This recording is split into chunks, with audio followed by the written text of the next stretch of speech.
Rabbi Jonah Pesner, Director of the Religious Action Center of Reform Judaism, how are you holding up right now?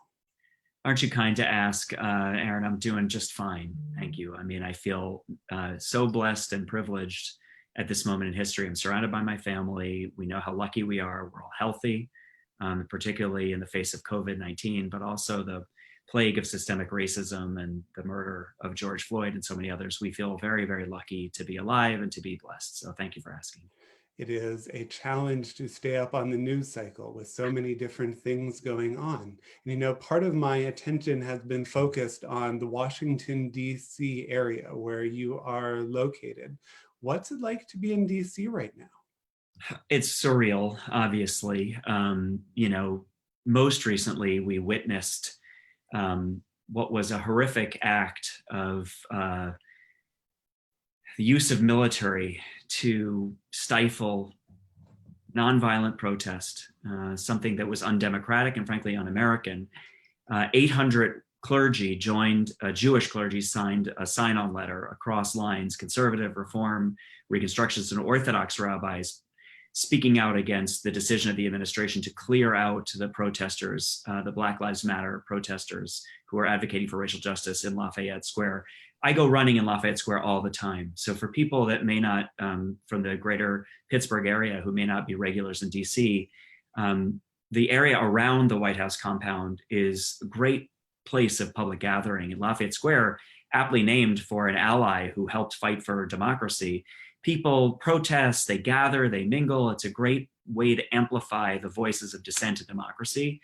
And to see it be cleared out by military, particularly some that were not identified, they had no badges, it was like this militia of thugs.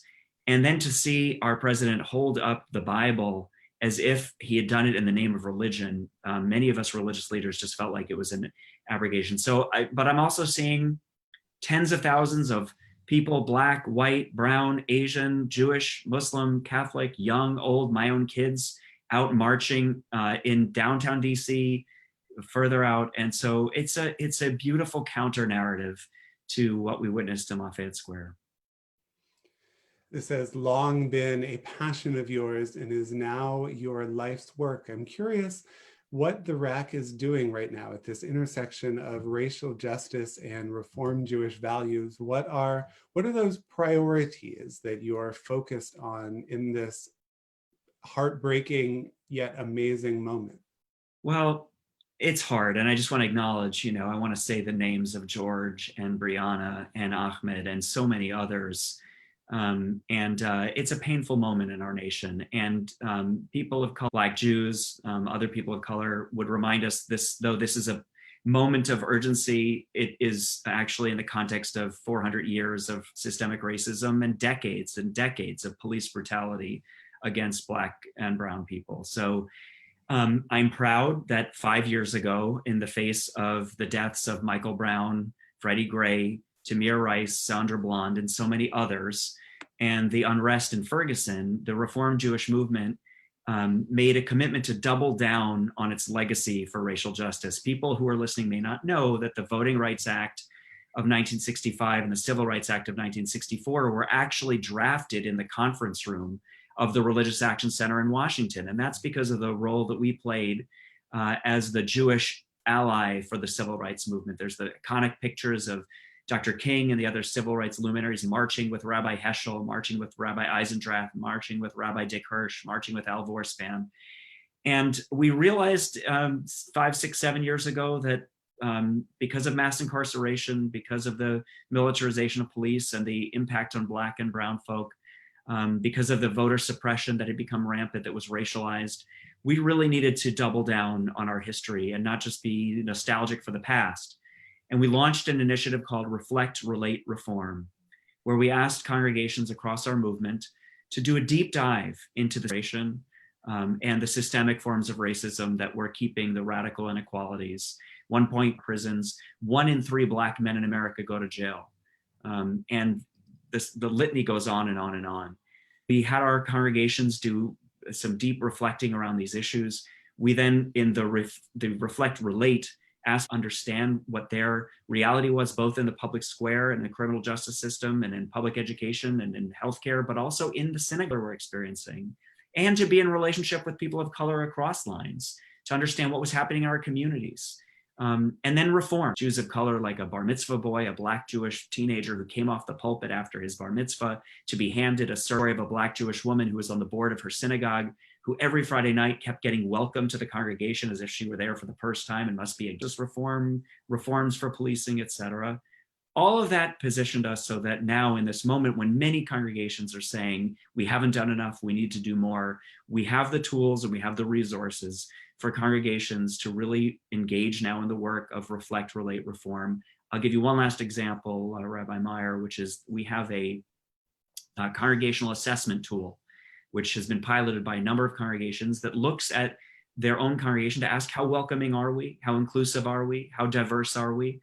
How equitable are we? How much are we actually experiencing patterns of racism, so that we can address them and be more inclusive and more diverse? And congregations are now scrambling to start doing the assessment, to take the trainings, to do congregation-wide reads of books like How to Be an Anti-Racist by Ibram Kendi, which is a great book, White Fragility. There's a lot of great reading and dialoguing. Last Friday night, we had many congregations had Jews of color speak about their lived experience as the Devar Torah on Zoom. And so tens of thousands of Reform Jews were engaged into this work by Jewish leaders of color.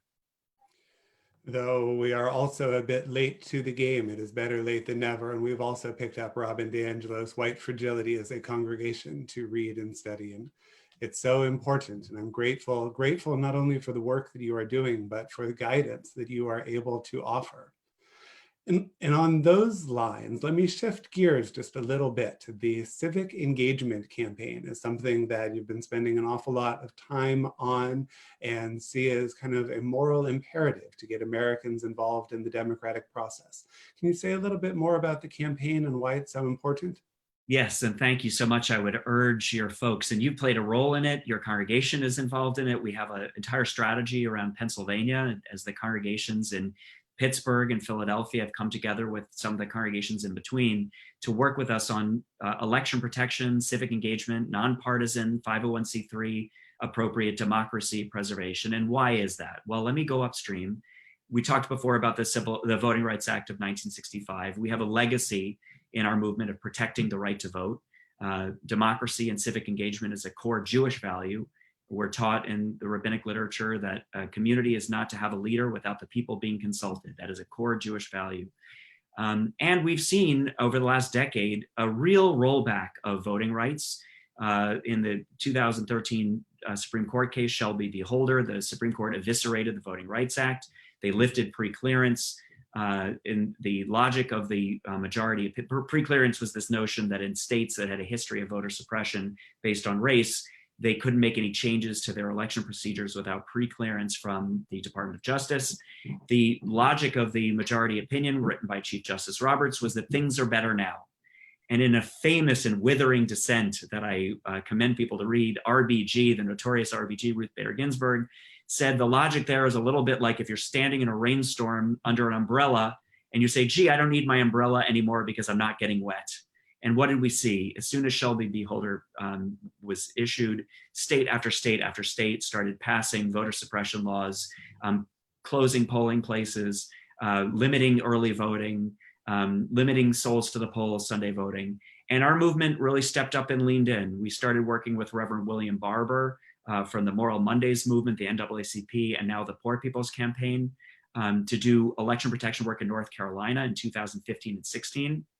We scaled that up in 2018 and managed to deliver 158,000 discrete votes in 2018 that were targeted towards underrepresented communities, that is communities of color, students, young people who are first-time voters, frail elders and others who are isolated people with disabilities, and make sure people had the opportunity to get to the polls. Again, nonpartisan, 501c3, we don't ask who you're voting for, we just ask that you vote. And then the last thing I'll say is we know all of these issues, whether it's systemic racism, criminal justice reform, immigrant rights, healthcare access, abortion rights, climate change, all of them flow from holding elected officials accountable to our values and to the things that we care about. And so by flexing our electoral might, by getting people to the polls and getting them to commit to vote, we are then able to say to candidates and elected officials, we actually leaned into the democratic process. We get our people to vote. Now be responsive to the issues that we care about. So we invite you with the congregation, Temple Emmanuel,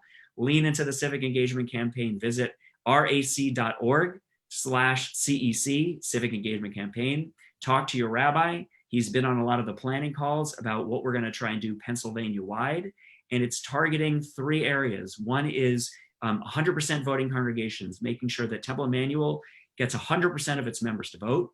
Second is students, young people, making sure that our young people are fortified to make sure that they're traditionally underrepresented population. This is the world they're inheriting. They need to own it by voting. And finally, reaching across lines of difference to make sure that underrepresented communities, particularly communities of color that have been targeted by voter suppression, know their rights, they know their polling places, they know the issues, and they are invited to vote. I was watching, just looking at entertaining things on the internet to take my mind off the news cycle for but a moment. And one of the more entertaining was that our form of exercise in the day and age of COVID-19 is shaking our heads in disbelief. And one of the ways that I've been doing that more and more recently is seeing how politicized every bit of this work has become, from encouraging people to engage in democracy to standing for racial justice. Somehow these have taken on political overtones. And I think that's the last question that I want to ask you this afternoon. And again, I'm so grateful for your time. You've mentioned Jewish values, and I'm curious to see or hear how you contextualize this work as apolitical, or being part of a political system, but not tied to a specific party. Or what language do you use when talking about the challenges of the day?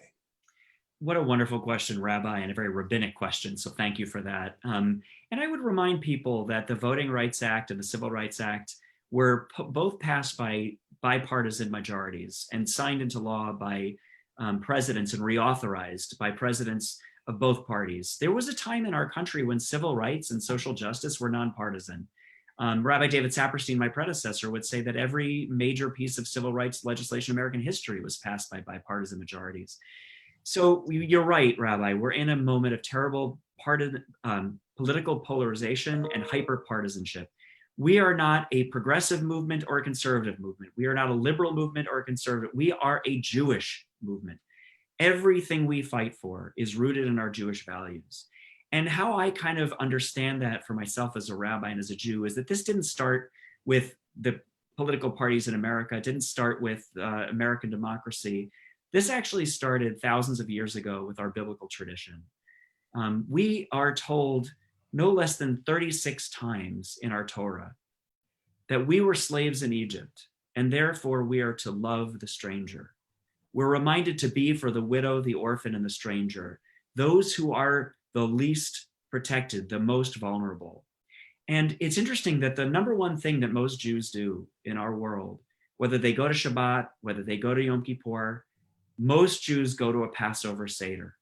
It's this sacred retelling of our master story, that we were slaves in Egypt and then we were freed, and we're to empathize with all those who are oppressed, who are enslaved, who are not free. That to me is this enduring Jewish value that tells us something about looking at our world and asking, how can we be for the most vulnerable? Associating ourselves with those who are impoverished, associating ourselves with those who are oppressed, associating ourselves with those who are migrants, refugees, and strangers. That means that we need to be advocating for policies regardless of whether they come from one party or another party, regardless of whether they are promoted by one end of the political spectrum or the other. It's about our core Jewish values and how we amplify those values in the public square. You can see over behind me is one of the rack signs that we often take to protests. We're commanded by the prophets to do justice, love mercy, and walk humbly with God. To be of God in the Jewish tradition is to speak out for justice and to show compassion for the most vulnerable. On our signs, we say march proudly because we think that's a way that when we get out into the streets and when we get into our legislators' offices and when we door knock for civic engagement, that's an expression of those core values about loving mercy and doing justice. Rabbi Jonah Pesner, Director of the Religious Action Center of Reform Judaism, honored you have a bit of your time this afternoon and excited to follow you in this work. Thank you so much for all that you are doing. Thank you.